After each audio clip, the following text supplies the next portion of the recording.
blood orange and thyme cake that's really, really good and packed with bright orange flavor. My name is Justine Dorn. I'm a recipe developer, but most people know me as Justine Snacks on social media. So you start off by mixing together all your dry ingredients. A teaspoon of salt, 2 teaspoons of baking powder, not soda, cinnamon, and then freeze-dried strawberry powder.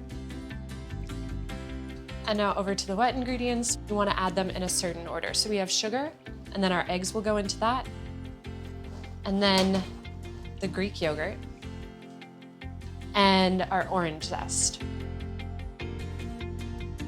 And then whisk that all together. When you're adding the olive oil, if you dump it all at the same time, it won't mix as well. So what I'm doing is mixing everything first and then gradually, very slowly, drizzling in the olive oil. And it takes a while, but it's worth it. You can rest. So next up, a 1/4 cup of orange juice. Then I add the thyme last because you want the sprigs to stay intact. They don't necessarily always survive that heavy whisking process. All right, so wet is done, dry is done, and then you want to add this in about 2 batches and it'll combine super easily. It's the beauty of a dump and bake cake.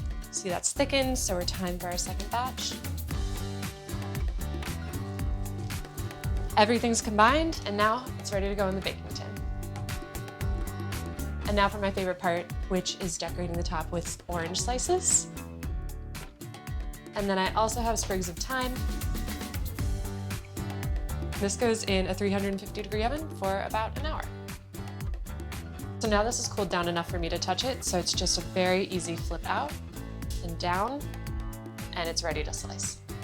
It's one of the best things to make with citrus, and it was so easy.